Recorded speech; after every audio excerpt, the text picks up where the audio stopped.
Bismillahirrahmanirrahim. Bismillah, alhamdulillah. Wassalatu wassalamu ala rasulillah Sayyidina Muhammad ibn Abdillah wa ala alihi wa ashabihi wa azwajihi wa dhurriyyatihi wa ahli baitihi wa man tabi'ahum bi ihsan ila yaumil qiyamah. Bapak Dirut, Pak Doso, berarti anak ke-10. Doso itu sedoso. Itu biasa di Jogja anak ke-10 dikasih nama Doso. Anak ke-10, Doso Agung, berarti 10 keluarga besar bersaudara. Bapak Komisaris Utama, Bapak Heri Bowo, dan seluruh jajaran komisaris dan direksi, karyawan, pelindo, hadirin al-hadirat yang berbahagia. Ini alhamdulillah tadi disampaikan oleh Pak Heri Bowo, Pak Komut, Pak Halal bihalal ini adalah prestasi orang Nusantara membuat Islam jadi indah. Jadi Islam itu jadi indah karena kepinterannya orang Indonesia.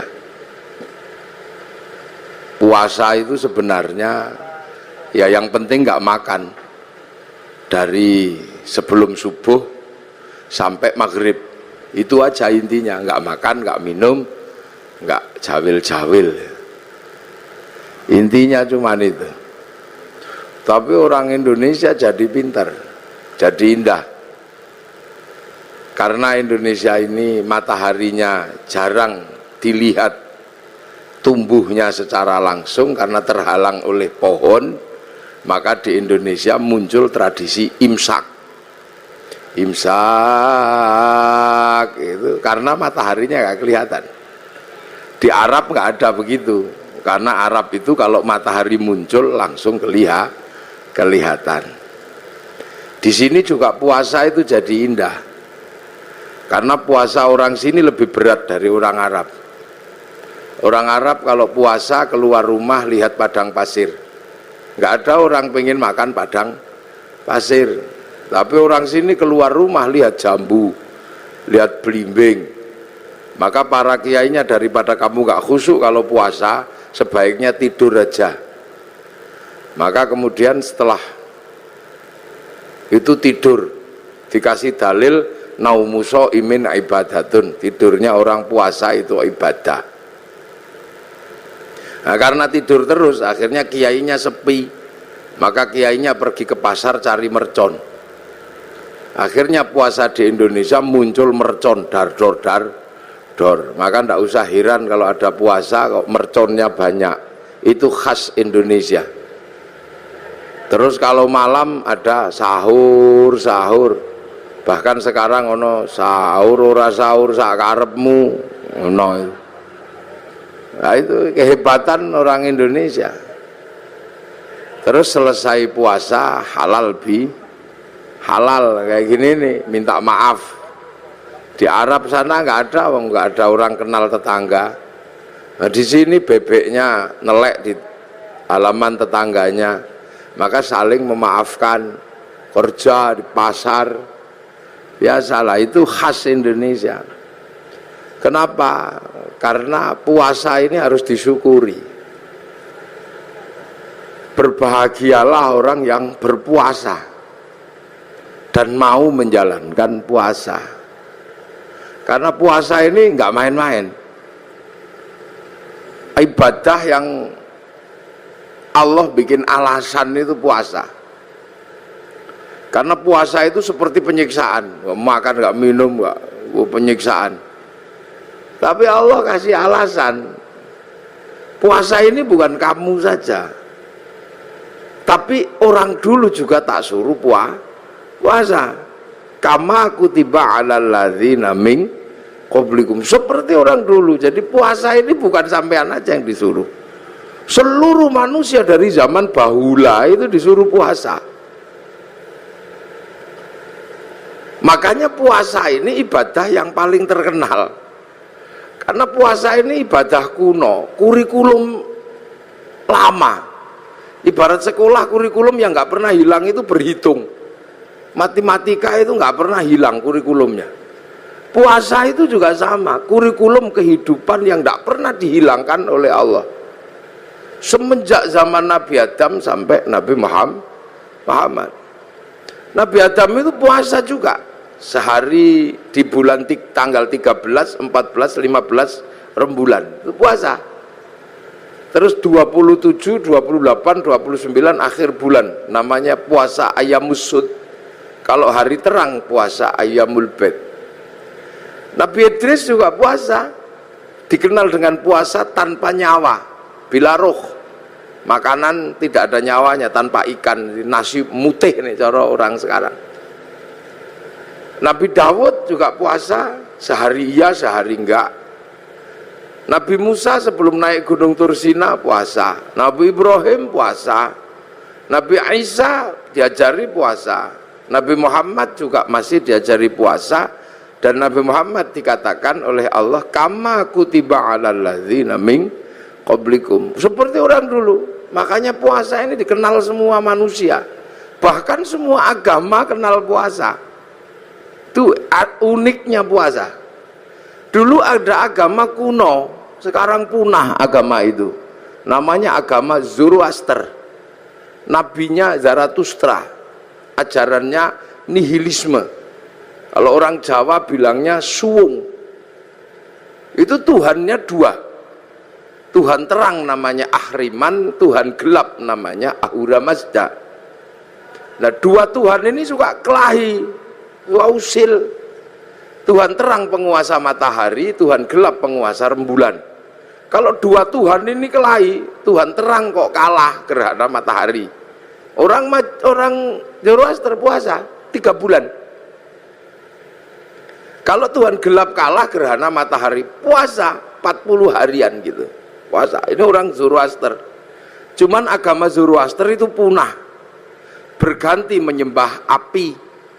Yang akhirnya di dalam Al-Quran dikenal dengan Majus atau Majusi. Cuman agama Majusi ini punah juga. Karena raja terakhir Majusi namanya Rustum yang ada di Persia sana masuk Islam. Raja Rustum ini anaknya dinikahkan dengan anak Sayyidina Ali bin Abi Thalib, namanya Sayyidina Husain, lahir Sayyid Ali Zainal Abidin. Nah, karena masuk Islam kemudian orang Majusi tidak lagi menyembah api. Cuman orang Majusi kalau menyembah api, apinya ditaruh di bangunan tinggi panjang, itu namanya manaro. Sehingga kemudian setelah nyembah Allah, apinya dibuang, manaronya ditaruh di depan masjid. Akhirnya masjid orang-orang ex Majusi punya manaro. Begitu seluruh kaum muslimin lihat masjid orang Persia punya manaro, kok bagus, maka kemudian seluruh kaum muslimin berlomba-lomba bikin manaro di depan masjid, yang akhirnya sampai Surabaya jadi menoro. Di puasa. Lu ini Islamnya begitu. Kalau masjid khas Arab yang asli ya kotak tutupnya pelepah kurma. Menoro itu, menara itu dari tradisi Majusi dulu. Kubahnya itu ketika Islam ketemu dengan Nasrani yang di Konstantinopel, kemudian punya masjid, ada kubahnya itu sumbangan dari gereja dulu. Makanya kubah masjid sama kubah White House itu sama, kubahnya istananya Presiden Amerika ya sama kubah. Lah itu orang Majusi. Orang Hindu juga disuruh puasa. Jadi Hindu juga mengenal puasa, namanya upawasa. Upawasa itu nggak makan, nggak minum, nggak menyentuh perempuan. Untuk persiapan muksa. Muksa itu mati terbaik ala Hindu. Hilang raga dan sukmanya. Hanya bisa dilakukan oleh orang Brahmana. Kalau orang kesatria nggak bisa hilang, maka dibakar, dingaben. Kalau di bawahnya ada kasta namanya Wisya, pegawai negeri. Nah, sampean-sampean pegawai ini kastanya Wisya. itu dibakar matinya kalau sudah punya uang. Kalau belum punya uang nabung dulu. Nah di bawahnya ada sudra. Sudra ini petani, pedagang, itu sudra, tukang las, itu sudra. Nah di bawahnya ada kasta namanya paria, pengemis. Ini matinya nggak ada yang ngurus. Di bawahnya ada kuca. Kuca ini tukang ngutil. Jadi hidupnya ngentit. Apa itu? Tukang motong bansos lah kalau ininya. Itu kuca. Itu matinya juga nggak ada yang ngurus. Di bawahnya ada meleka, maling. Kalau ketahuan lari. Tapi di bawahnya ada namanya candala, maling kalau ketahuan berani. Nah ini begal itu. Nah ini nggak ada yang ngurus. Nah, makanya mati terbaik itu moksa. Supaya bisa moksa melakukan upawasa, nggak makan, nggak minum, nggak menyentuh perempuan. Nanti tubuhnya mengecil, kecil, lap, hilang, imaterial. Itu namanya moksa. Tapi waktu itu banyak yang gagal, sudah mengecil, ingat istrinya. Maka macet, jadi jenglot atau Bathara Karang itu. Makanya kalau ada yang ketemu jenglot jangan dijual mahal, itu produk gagal moksa.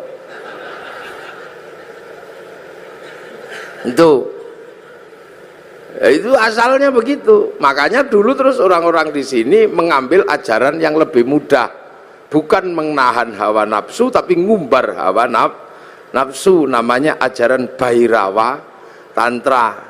Itu upacaranya namanya pancamakara, laki perempuan utuh kabeh melakukan hubungan seks bebas sak mblengere. Sisane sekarang di Gunung Kemukus Boyolali itu. Terus minum arak sak mblengere itu. Perutnya biar kenyang, kasih makan makanan termasuk tumpeng. Nanti biar kalau sukmanya pergi, tubuhnya masih ada, namanya ngrogo sukma, kasih makan daging manusia, maka tukul sumanto. Akhirnya orang di sini mampu punya ilmu ngrogo sukma. Sukmane pergi diajak nyolong, namanya ngepet. Sukmanya pergi diajak mateni wong, namanya santet. Dijak mencintai perempuan, namanya pelet. Itu kuat sekali ajaran itu. Sehingga dengan ajaran Bhairawa melalui lautan Kertanegara sanggup menaklukkan Mongolia, menjadi negara terkuat di dunia, penakluk 2/3 dunia. Itu karena penganut Bhairawa. Itu Pelindo sekarang lah, pakai pelayaran. Itu makanya dulu terus paling berat itu Islam masuk ngadepi yang ini. Maka didatangkan ulama Persia namanya Sayyid Samsuddin Al-Baqir Al-Farsi, tapi lidah Jawa, lidah Hono Coroko. Maka nyebut Sayyid Samsuddin Al-Baqir Al-Farsi meleset tadi Syekh Subakir itu. Lidah susah orang Jawa. Sayyid Jamaluddin Al-Husaini Al-Kabir jadi Syekh Jumadil Kubro. Karena lidah Hono Coroko itu kan susah. Alhamdu keluarnya Alkamdu, ya hayu ya qayyum ya kayuku ya umu, Robbil alamin keluarnya Robbil ngalamin karena punyanya Monggo Botongo. Gak punya dot, punyanya lo, maka Ramadan keluarnya Romlan. Nah makanya orang-orang ini datangkan Syekh Subakir ini ngadepi orang Bhairawa. Nah orang Bhairawa akhirnya lari ke Banyuwangi sana, dipimpin Menak Sembuyu Bajul Sengoro. Nah, di sana diajar sama muridnya Syekh Subakir namanya Maulana Ishaq. Makamnya di Kemantren Lamongan itu.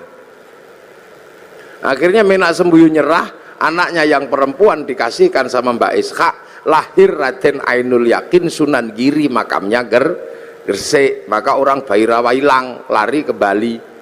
Tapi lama-lama tumbuh lagi orang Bhairawa di Kediri, nyembah patung Totok Kerot di daerah Pagu Pamenang, tempat moksanya Joyoboyo. Diajar sama Sunan Bonang, akhirnya nyerah. Lah begitu nyerah, ya sudah, kamu muternya tetap gak apa-apa, laki perempuan, tapi jangan nudo, pakai baju. Arak diganti teh, kopi atau air putih. Tumpeng karena itu halal nasi gak apa-apa. Ingkung manusia diganti ingkung pitik. Mantra ngrogo sukmo diganti kalimat tauhid la ilaha illallah. Makanya kemudian ada Indonesia punya tradisi tumpeng tumpengan. Itu yang dandani namanya Sunan Bonang. Nah, Sunan Bonang mengajarkan kepada Sunan Kalijogo muridnya untuk disebarkan di seluruh Jawa. Sunan Kalijogo mengajarkan pada muridnya namanya Sunan Geseng. Sunan Geseng mengajarkan pada muridnya namanya Mbah Abdul Halim Pangeran Benowo Surabaya sini. Mbah Benowo mengajarkan pada Mbah Abdul Rahman Pangeran Sambulasem, diajarkan kepada Mbah Jabar Tuban, diteruskan oleh muridnya namanya Mbah Sufyan Tuban, teruskan muridnya Mbah Abdul Halim Boyolali, punya murid Mbah Abdul Wahid Solotigo, punya murid namanya Mbah Khairon Purwodadi, punya murid Mbah Asy'ari Jombang. Nah itu Jombang lagi, punya putra Kiai Hasyim Asy'ari, maka pengikut Kiai Hasyim Asy'ari tidak alergi sama tumpeng. Nah ini berhubung orang Jombang mesti saya jelaskan. Jadi halal bihalal Jombang, tumpeng juga Jombang. Jadi biar Jombang itu ngertinya nggak cuman besut, mancamino. Jadi puasa. Makanya karena upawasa itu nggak makan, nggak minum, nggak menyentuh perempuan. Makanya ketika Islam datang membawa tradisi nggak makan, nggak minum, nggak menyentuh perempuan, namanya Syahrus Siam, kok seperti upawasa. Maka orang Indonesia menyebutnya bulan puasa. Jadi kalau sampean pengen tahu kenapa Ramadan kok disebut bulan puasa, karena dulu ada namanya upawasa, nggak makan, nggak minum, nggak menyentuh perempuan. Makanya kemudian Syahrus Siam disebut bulan puasa karena dulu upawasa. Orang Buddha itu juga pelajaran puasanya ada. Ketika ingin mendapatkan kesempurnaan menuju nirwana, itu puasa di bawah pohon bodhi, pakai kain selempang, tidak pakai daleman. Itu waktunya tidak terbatas sampai mendapat pencerahan. Agama besar Yahudi juga puasa. Kalau peringatan Yom Kippur mereka puasa. Nasrani juga diajari puasa. Kalau hari Jumat Agung menjelang Paskah juga puasa. Jadi hampir semua agama itu kenal puasa. Karena apa? Ini syariat kuno. Makanya enggak usah heran kalau ada puasa. Apalagi orang Jawa. Orang Indonesia ini hobi kalau yang namanya puasa. Makanya variasi puasa terbanyak itu di sini.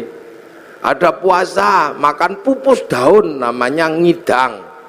Ada puasa mangan polo pendem yang di bawah tanah namanya ngerowot. Ada puasa tidak kena matahari namanya pati geni. Ada puasa gandul duit namanya ngalong. Ada puasa diem macam bisu. Ada puasa ngeluyuhur aja namanya ngidan. Ada variasi puasa itu macam-macam itu di sini. Dan bagi orang Nusantara dan orang dunia, puasa ini menempati sejarah tersendiri. Hampir seluruh cerita besar itu bermula dari puasa. Rasulullah mendapatkan wahyu setelah puasa, naik turun gunung di Gua Hira, hampir dilakukan selama 15 tahun.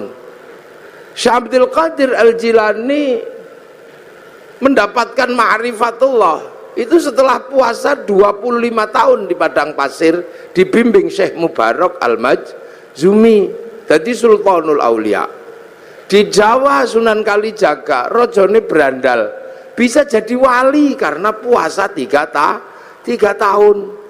Sunan Geseng itu tadinya cuma tukang ngambil kelapa itu, tapi kuat puasa 3 tahun, baca Ya Hayyu Ya Qayyum, itu bisa lari di atas air dan bisa meneruskan perjuangan Sunan Kalijaga. Padahal dia keliru, yokayuku yokayumu. Saridin disuruh puasa sama Sunan Kudus.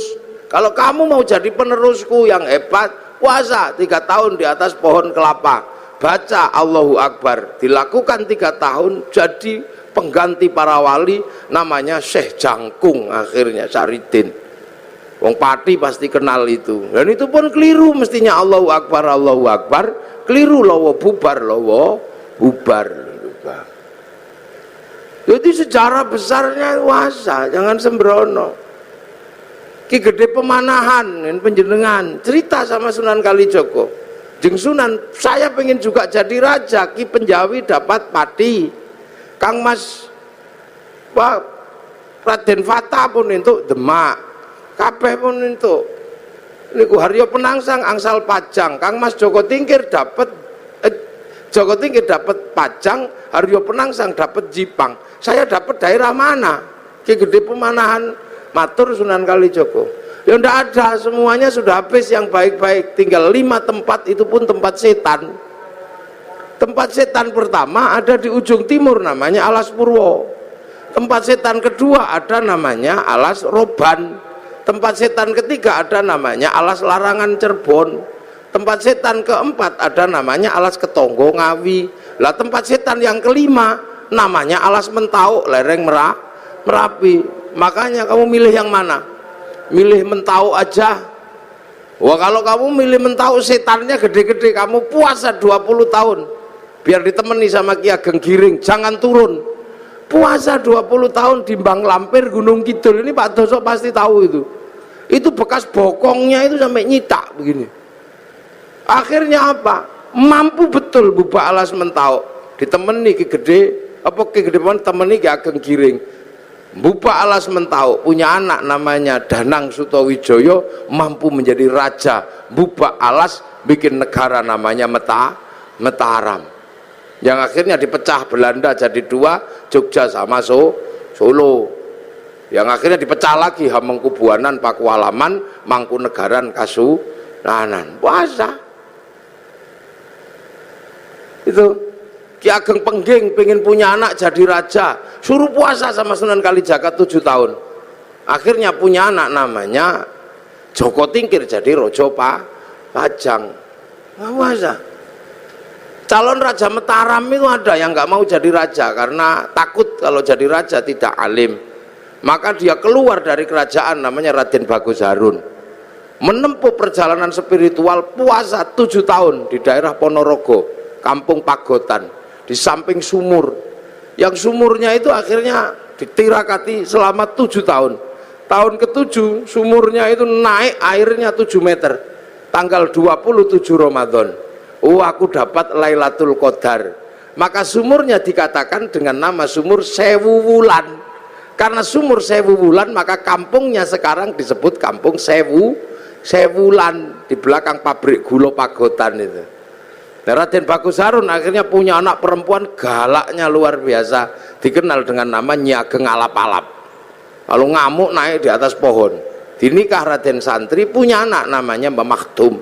Nikah punya anak Mbah Maklum, nikah punya anak Mbah Tafsir Anom, nikah punya anak Mbah Qolyubi, nikah punya anak Mbah Ilyas. Mbah Ilyas menjadi kandepak pertama di Surabaya. Punya anak perempuan galak namanya Nafikoh. Dinikah sama Kiai Hasyim Asy'ari, punya anak Kiai Wahid Hasyim, nikah sama Nyai Solikah binti Bisri Sansuri Jombang, punya anak Abdurrahman Wahid. Bener-bener terjadi seorang ulama jadi presiden walaupun 2 tahun luwung. Cara puasa. Lu makanya kayak Lirboyo itu, pondok besar Lirboyo itu, ketika Kiai Mbah Manap mau mendirikan Lirboyo, wong itu pusatnya berandal, suruh puasa, ngerowot, jangan makan yang di atas tanah, makan umbi-umbian. Dijalankan selama 56 tahun. Makan uwi, tahu uwi? Ngerti nggak uwi? Uwi umbi-umbian gede itu. 56 tahun makan uwi, sampai akhirnya uwinya hilang, dicuri genderuwo. Nah, akhirnya diganti gadung sama Mbah Manap, akhirnya gadungnya dicuri genderuwo. Akhirnya karena makan genderuwo, genderuwonya makan gadung, akhirnya jam 12 malam genderuwonya mendem. Angin ribut terjadi di Lirboyo, pondoknya ambruk karena ada genderuwo makan gadung. Akhirnya sama Mbah Manap dikasih minum minyak jarak, terus sembuh. Kasih tugas nimba untuk air mandinya santri, pakai singgot pring panjang, itu nyinggot namanya. Nah, maka di Lirboyo dulu zaman mondok, sampean kalau tahu itu ada kriat kriut itu genderuwo nimbo. Nah, tapi sekarang genderuwonya pensiun karena Lirboyo sudah punya sanyu. Udah pensiun. Luar besar. Yo. Makanya di Jogja ada orang menempuh jalan puasa. Namanya Sukirah, ini Pak Doso tahu. Sukirah ini perempuan biasa, tapi punya cita-cita pengen punya anak jadi raja. Padahal bukan tetangganya raja, istri raja juga bukan, maka tetangganya olok-olok paling anakmu nanti jadi presiden, apa jadi raja deh ketoprak.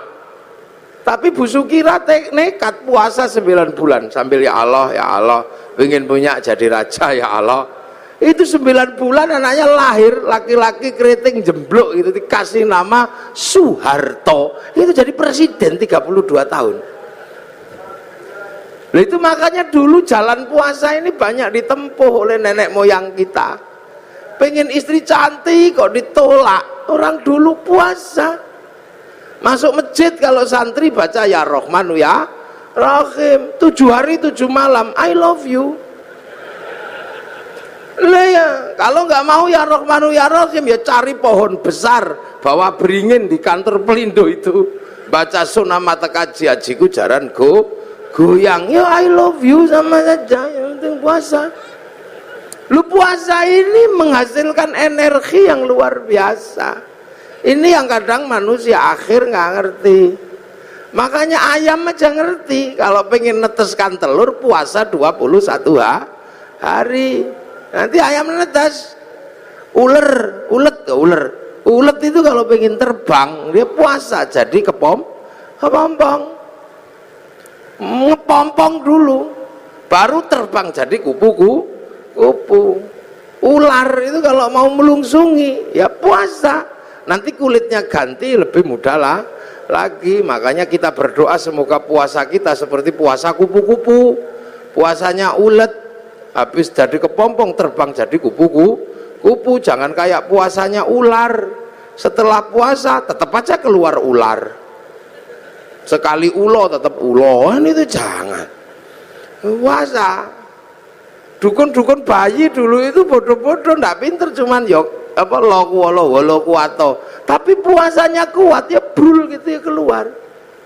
Dan puasa ini nggak pandang bulu, dibikin baik ya mandi, dibikin jelek ya mandi. Makanya dukun-dukun santet itu kalau puasanya kuat, santetnya ya teksek. Bahkan orang cari nomor juga puasa. Loh, ini puasa ini menempati ranking tersendiri. Makanya orang-orang tua dulu hobi yang namanya puasa itu. Kalau punya hajat atau besar puasa deh, puasa. Hasil saya pernah punya pengalaman orang daftar tentara gak keterima. Ini angkatan laut. Daftar angkatan laut itu gak keterima karena tingginya kurang 5 cm. Udah daftar kemana-mana gak keterima. Akhirnya saya suruh puasa 3 hari. Hari pertama 3 teguk 3 kepal buka sahurnya, bacaan apa Gus? Moconen wodowo. Dibaca selama 3 hari wodowo. Begitu waktunya daftar diukur lebih 5 cm. Untung ora iku nih sing dawa kan. Kudune kan dhuwur tapi keliru saya perintahnya, tapi karena yakin. Begitu diukur naik 5 cm. Tasyakuran motong sapi. Begitu motong sapi saking senengnya saya ukur, ternyata kurang 5 cm. Lah waktu itu meterannya yang mengkeret atau yang baca yang bingung. Nah sekarang ada di Angkatan Laut Surabaya, maka cari aja kalau ada tentara yang kurang 5 cm ya dia itu.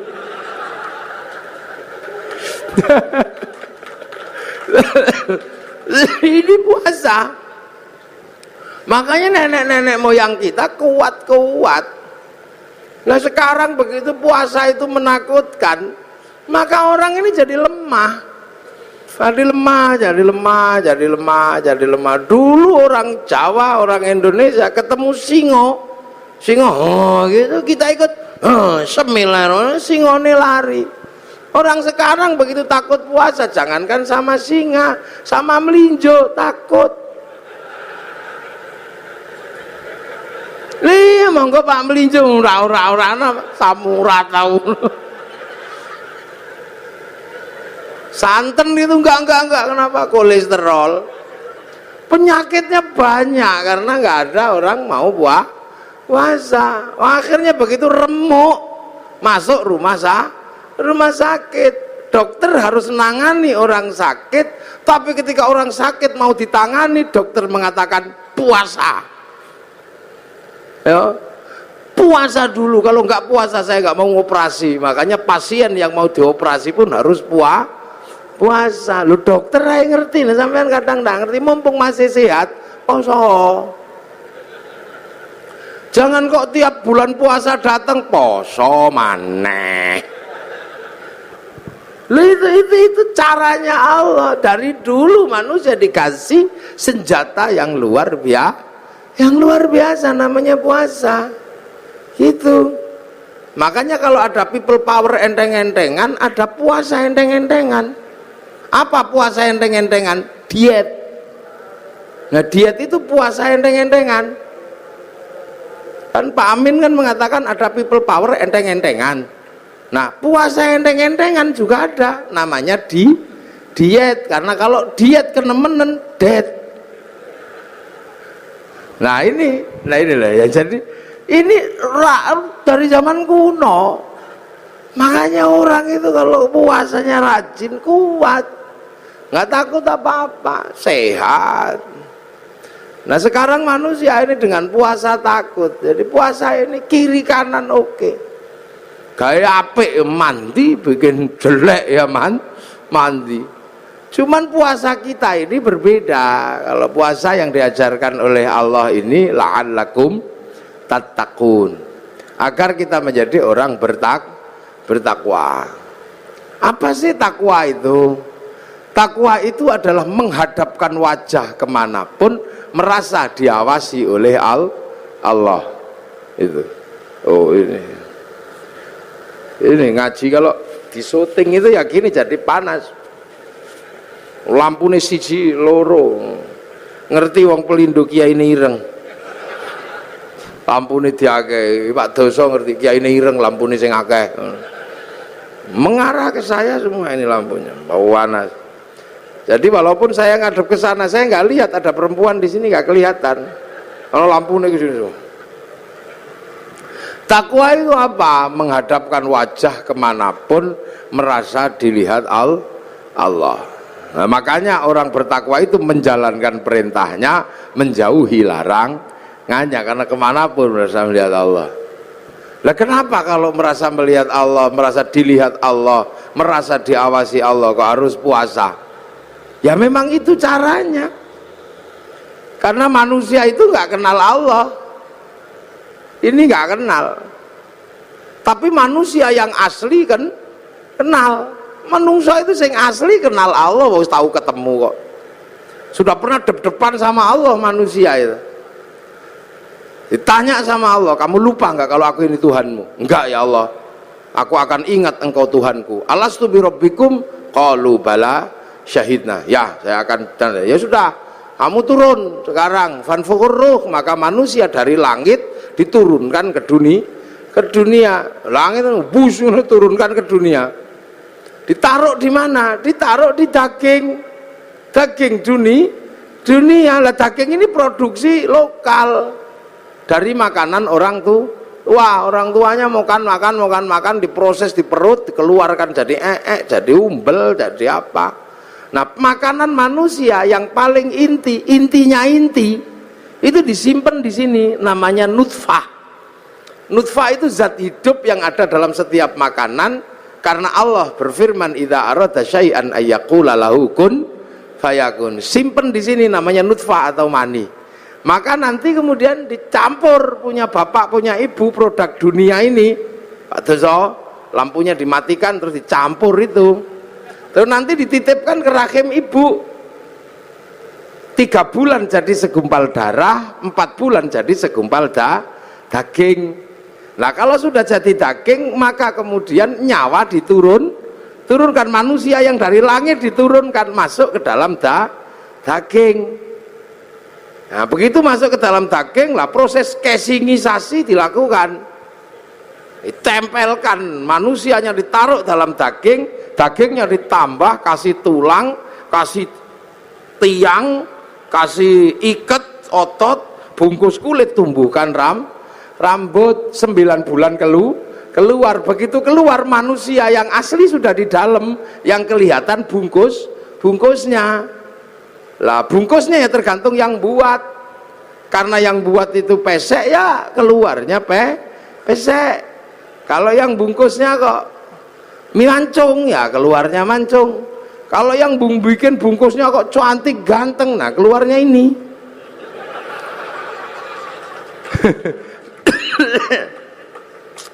Lah ini maka perempuan itu tempat menanam itu menumbuhkan. Makanya Islam mengajarkan nisa hukum harsul lakum, perempuanmu untuk menanam. Proses casingisasi di perempuan. Makanya perempuan itu seperti sawah. Ini sawahnya laki-laki ini yang punya sawah. Nah sawah itu untuk nanam. Makanya kalau pengen tanamannya bagus, sawahnya harus bersih. Jangan kok penuh sampah, jangan penuh kotoran, jangan terlalu banyak rumput liar. Makanya biar sawahnya bersih, laki-laki punya tugas membersihkan sawah, belikan lipstik, belikan gelang, masukin salon. Itu loh bener itu, sampean yang punya sawah ini harus bersih, harus tampil cantik. Biar tumbuhannya bagus. Sawah nggak boleh kering, sawah harus selalu basah dan selalu dipupuk. Nah perempuan juga harus selalu senang hatinya. Makanya agar perempuan senang hatinya, dia harus selalu dikasih uang. Loh yang laki-laki dengerin, jangan kau terpura-pura nggak denger. Iya ini yang perempuan ini, karena sawah harus selalu basah dan senang. Sawah itu kalau dikasih tanaman nggak boleh dibakar. Maka begitu juga perempuan kalau ditanami nggak boleh marahi. Maka perempuan itu nggak elok kalau dimarahi. Iya, perempuan kalau marah-marah boleh, karena perempuan itu kalau marah-marah sebenarnya lagi buang sampah.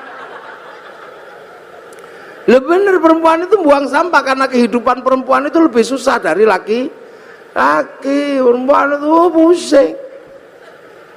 Makanya perempuan itu stres. Saya pernah jadi perempuan sehari aja nggak kuat.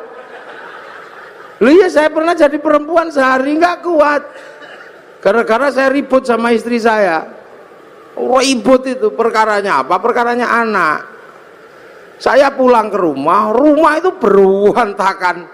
Saya ngomel sama istri saya, ya dede sing rewang sakmene akeh, sudah banyak yang rewang, santri sakmene kok yo masih rusuh kayak gini.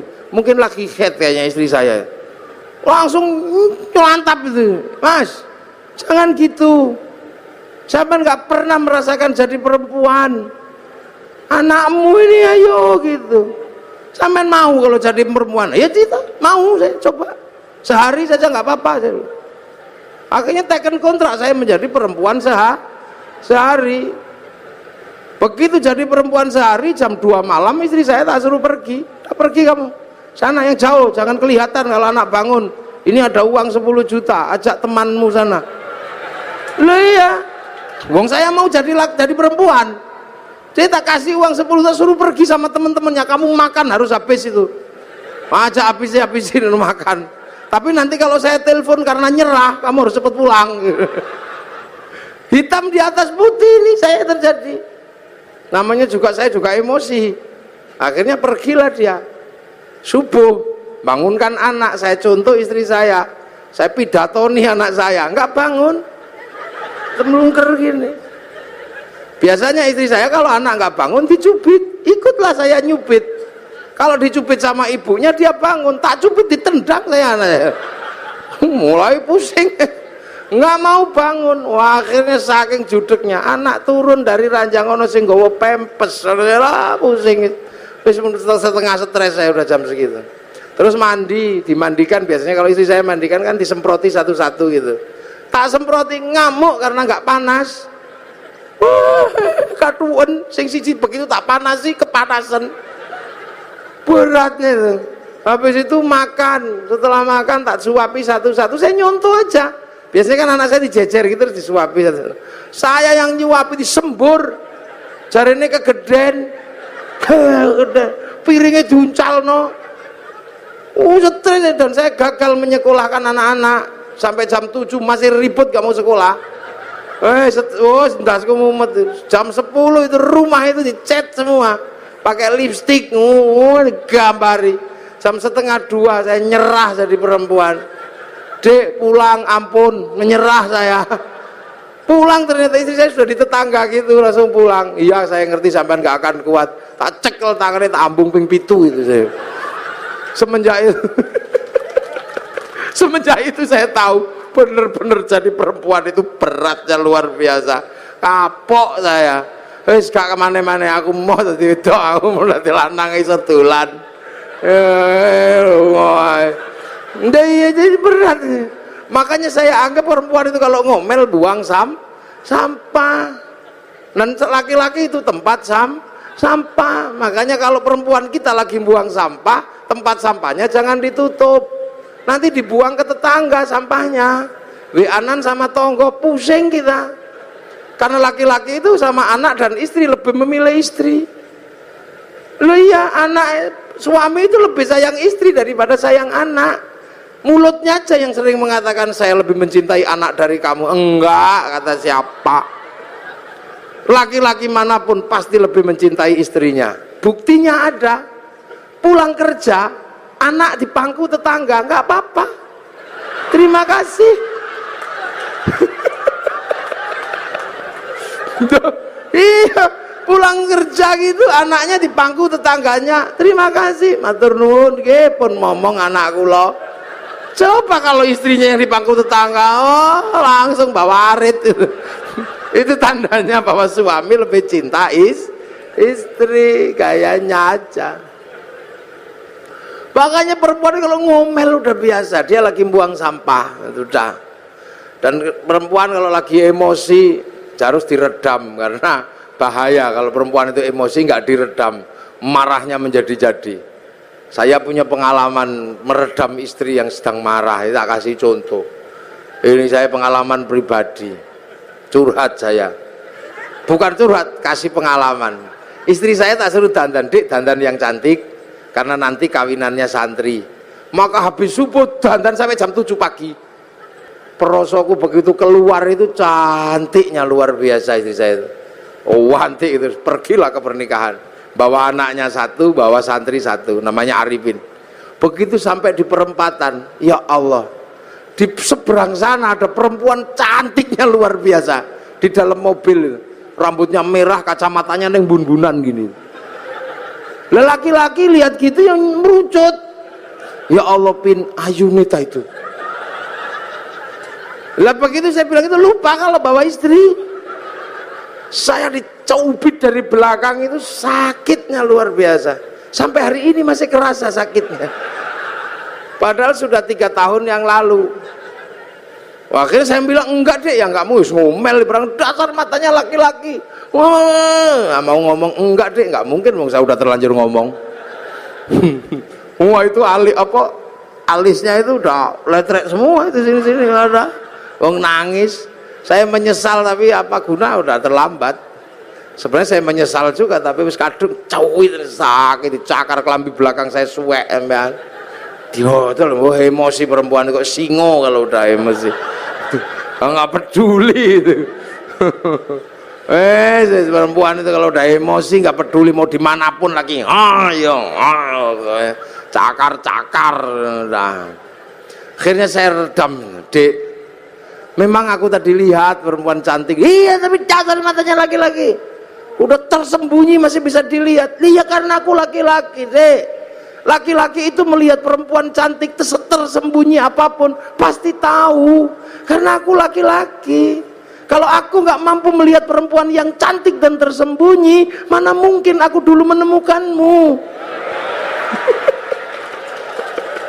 Itu langsung kendor cubitannya itu. Coba kalau istri saya tak bawa, saya kan bisa nanya langsung itu. Masya Allah, gak boleh emosi. Itu perempuan itu untuk nanam lah, makanya ini sampean-sampean ini jangan lupa ini sawah, perbaiki sawahnya, kasih lipstik, jangan banyak sampah. Mosok perempuan dastere modal ngono aja. Kasih uang biar senang perempuan itu, kalau senang hidupnya tentram, anaknya juga ikut senang. Jangan suka dimarahi, kalau dimarahi emosi perempuan, kalau dimarahi panas hatinya. Di bawah hati apa di atas hati ada payudara, karena jantung itu di bawah payudara, dan jantungnya panas, payudaranya ikut panas, air susunya panas, sebatere santen itu blundu, diminum bayi ya bengek. Makanya kalau teteknya nggak sehat bayinya bengek, maka ada istilah tetek bengek.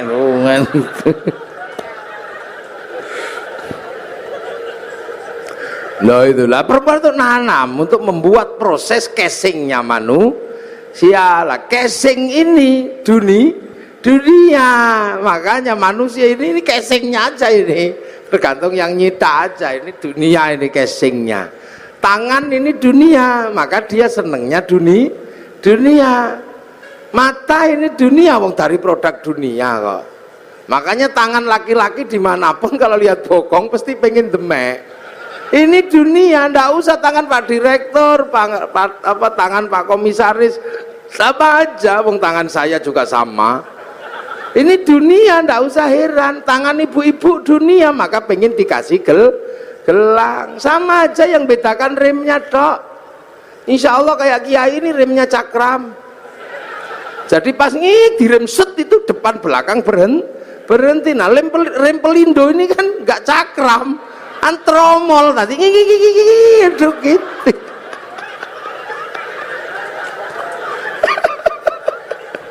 Lah ini dunia. Loh makanya yang dunia, yang berasal dari dunia ya senengnya dunia. Mata ini ya senengnya dunia. Kaki ya senengnya dunia, telinga senengnya dunia. Nggak usah heran. Makanya kalau kita dengar adzan Allahu Akbar, Allahu Akbar, yang nyawanya, yang manusia, yang asli, yang dari langit, yang kenal Allah, tek pengen sholat, tapi bokong ini kan dunia. Makanya ya duduk aja. Sampai kiainya Robbana ya Robbana, karena nunggu bokongnya belum berangkat. Robbana ya Robbana udah kelamaan nggak dateng ya tombo ati wis pegel nambah niatine dhewe. Kalau udah capek nggak dateng baru kiainya ngamuk, diuruki anjang baru jeruan dal teko itu. Itu dunia ya begitu. Ada orang minta gitu, paring den tek pingin ngasih yang nyawa ini, yang akhirat. Tapi tangan ini kan dunia, begitu masuk saku, oh kasap 1.000, minggir 50, cari yang 2.000, lemas itu ya biasa. Yang donya. Makanya jangan heran kalau sholat Allahu Akbar. Ini kan pengen ngadep Allah, ini wajah tuh iya. Tapi mata ini dunia, ya nggak bisa. Begitu melek ini ya. Oh sarungnya bolong ya, nggak bisa. Allahu Akbar. Kuping ini dunia, begitu toh tet bel kantor masuk. Kalau ada bakso ting bakso. Hujan kretek ya Allah sepatuku kudanan. Nggak bisa yang dunia, wong ini memang dunia. Allahu Akbar. Bismillahirrahmanirrahim. Sabbihisma rabbikal a'la alladzi khalaqa fasawwa walladzi qaddara fahada. Suwe. Lama ini yakin suwe.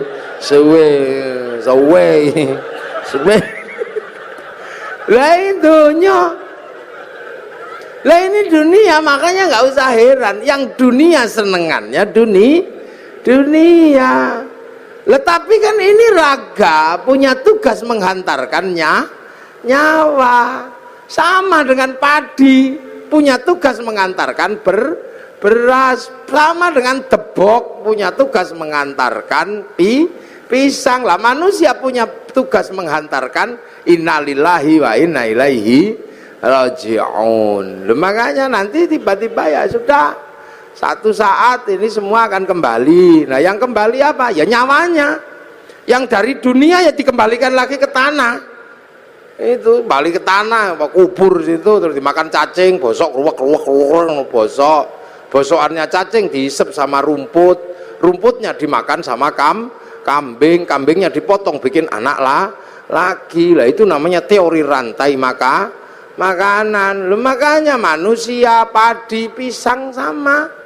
Ada waktunya panen. Kalau padi dipanen sama Pak Tani, pisang dipanen Pak Tani, manusia dipanen sama malaikat Israel, panen aja. Begitu beras diambil pohon padi ya tidak diurus, dibakar untuk makan sapi. Begitu pisang diambil pohon pisang ya dibuang ke sungai. Begitu manusia diambil isinya ya kelontongannya ya dibuang ke kuburan, sama aja. Nah padi walaupun terpisah dari pohonnya, begitu masuk laboratorium tetap ketahuan padi organik atau bukan organik. Walaupun sudah terpisah, orang nggak perlu lihat pohon padinya dulu seperti apa, rekam jejaknya ada di beras, rekam jejak pohon pisang ada di dalam pisang, rekam jejak kehidupan manusia ada di dalamnya nyawa. Lo ngono tok. Makanya ya cari rekam jejak yang bagus. Itu tangan ini merekam jejaknya nyawa, mulut muni apa wae rekamannya ada di dalamnya nyawa. Sama kayak syuting itu, ngadep saya dari tadi. Itu tugasnya cuman apa? Nyarikan bekal kartu memori. Setelah ngerekam saya, syutingnya dibanting nggak apa-apa. Yang penting memorinya masih ada, diputer keluar gambarnya, sama aja. Manusia juga gitu, makanya cari rekaman yang bagus. Nah orang tidak mendapat rekaman bagus kalau nafsunya tinggi, egonya tinggi. Lah ego itu ada di dalam jasad, makanya jasad disuruh ngurangi makanannya agar ego jasadnya turun. Makanya kalau mata melihat gini, egonya turun, lihat istri gemuk, alhamdulillah, egonya udah turun, alhamdulillah gemuk, tanpa tak kasih makan 3 hari juga masih hidup. Akhirnya ruhani kita merekam alhamdulillah. Tangan pegang panas, masya Allah. Tapi kalau ego tangannya tinggi megang telek, oh telek ini ya yang terekam telek. Sendal hilang, kalau egonya sudah turun, sendal hilang, masya Allah. Tapi ini egonya tinggi, sendalnya hilang, waduh sih ya sudah, kambing ini. Akhirnya yang terekam itu kambing. Begitu masuk laboratorium kok ada kambing dipanggil, "Beng, kok kamu ada dalam hatinya orang ini?" "Iya ya Allah, fitnah itu ya Allah." Fitnah itu, hoax itu dulu. Saya nggak terima karena saya difitnah nyuri sendal. Padahal seumur-umur tidak ada kambing nyuri sendal. Lu itu ada, makanya rekaman ini itu. Pelajaran dasarnya itu sebenarnya. Makanya manusia harus punya rekaman yang baik. Lihat Pak Preskom gini, oh ulang tahun, alhamdulillah beliau belum ada ubannya. Lu kan keluar. Nah kalau yang egonya tinggi, udah setua itu, masih nggak ada ubannya, pasti semir 1 kilo itu. Akhirnya rekaman disinya semir 1 kilo. Tapi kalau egonya turun, alhamdulillah. Kita ini punya chip namanya nyawa. Sampean jangan lupa, lihat apapun direkam oleh nyawa. Seperti kamera itu, lihat saya, gitu nanti rekamannya ada itu setting. Kalau musim kampanye, ada, ada.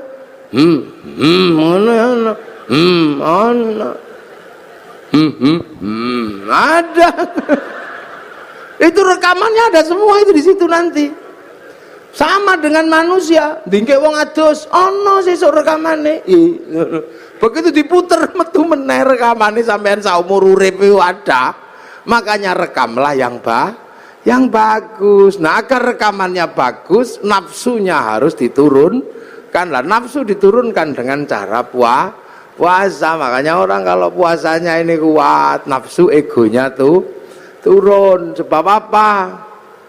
Orang kalau sudah egonya turun, apa-apa bisa melihat Allah. Ayam naik masjid, itu orang kalau egonya turun, ayam naik masjid, alhamdulillah, masya Allah, ada ayam naik masjid, syukur ya Allah terima kasih. Kenapa? Karena kiai akhirnya bisa mempraktekkan bagaimana membersihkan tele ayam dari atas masjid. Ilmu yang demikian sulit membersihkan tele ayam dari atas masjid bisa dipraktekkan karena ada ayam naik masjid. Nah, kalau nggak ada ayam naik masjid nggak bisa dipraktekkan karena kiai tidak boleh bawa telek ke atas masjid. Jadi alhamdulillah ilmu bisa dipraktekkan karena barokah pite. Makanya hati-hati, nafsu itu mengingkari Allah. Contoh, ini mudik lebaran. Orang Surabaya ini yang paling seneng dulu itu rujak cingur.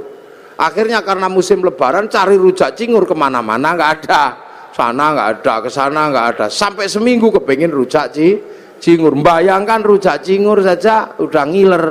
Akhirnya pas halal bihalal ke tempatnya Pak Dirut, Pak Doso, ada rujak cingur. Seminggu kepengen rujak cingur ada. Ya halal, ya silakan makan tapi hati-hati. Kalau saya nggak berani makan. Karena itu bisa jadi halal buat jasmani tapi haram buat rohani, karena nikmatnya mesti luar biasa. Wong kepengin seminggu, begitu setelah dari Pak Doso seminggu kepengin rujak cingur dapat, tiba-tiba besoknya ke tempatnya Pak Pres, Pak komut. Nah, istilah yang susah buat kiai itu, komut itu komisaris utama, Nah itu kemana Pak komisaris itu tiba-tiba ada ini rujak cingur yang sama. Tapi karena kemarin sudah dapat, akhirnya monggo, sampun Pak, sampun, monggo, sampun, karena udah nggak kepengin. Tapi karena nggak enak sama Pak komisaris ya, dimakan. Enak tempatnya Pak Dirut. Padahal begitu zaman muni enak tempatnya Pak Dirut, zaman ribut sama Allah.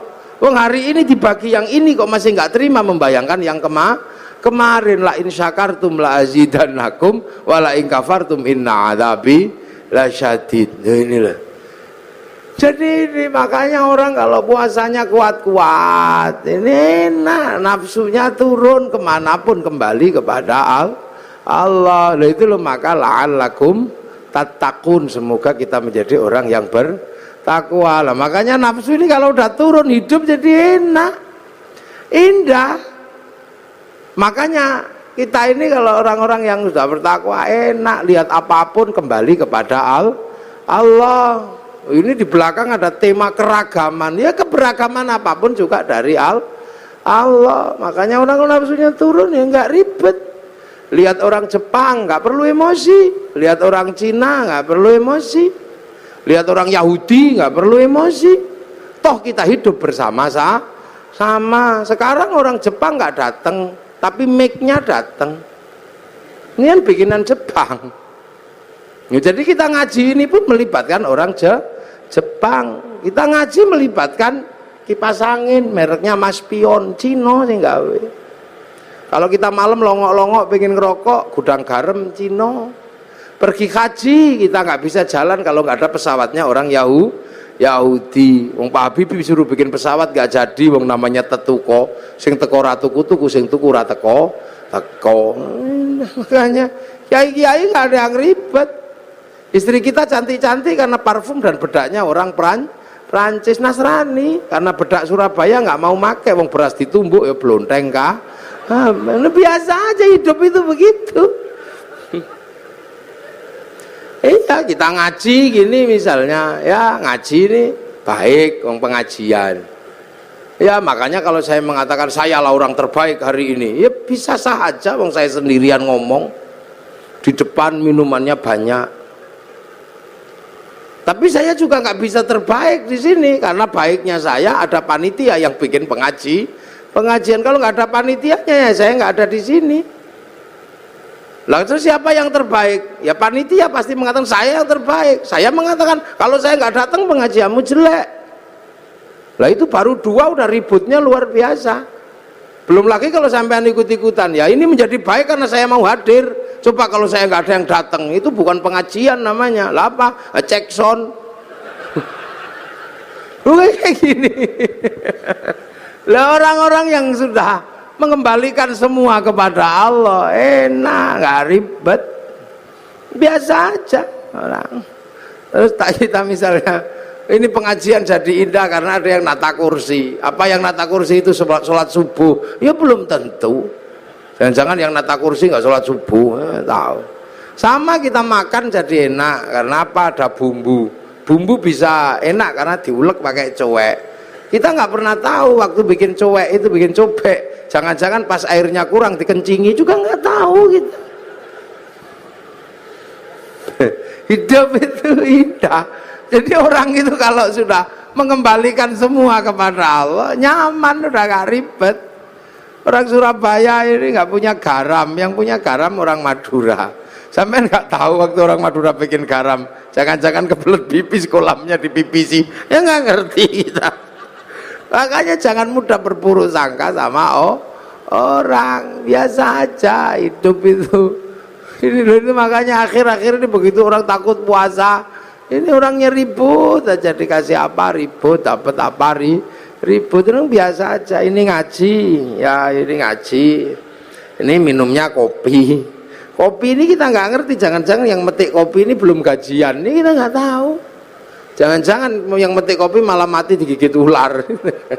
Maka semua kembalikan aja deh kepada Allah. Nah ini syaratnya apa? Nafsunya turunkan minimal dengan mengurangi makan. Kita bisa berlatih untuk menghadirkan dalam setiap kehidupan merasa ada Allah, sehingga apapun rekamannya bagus. Makanya kepala sering diajak ngerekam kalau zikir la ilallah, la ilallah, la ilallah, biar kepalanya ini merekam Allah, tangannya pakai tasbih Allah, ya Allah, ini rekamannya Allah, semua direkam. Makanya sampean jangan heran, rekaman kita ini terhubung langsung dengan servernya Allah, namanya Lauhil Mahfud. Sama kayak sampean, karena punya kartu handphonenya bisa di GPS kemanapun. Sama dengan manusia, mau lari kemanapun di GPS sama Allah. Loh ya inilah, nah ini yang bisa kita ambil dari yang namanya puasa itu ini. Nah ini halal bihalal ini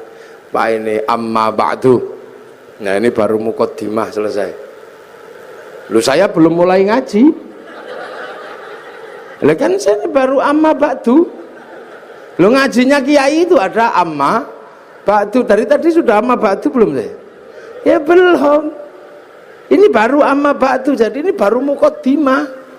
Ini baru pembukaan. Lah inilah artinya ini. Pokoknya tahun depan ini jangan kaget. Puasa aja deh. Itu jadi jalani puasa dengan sukacita.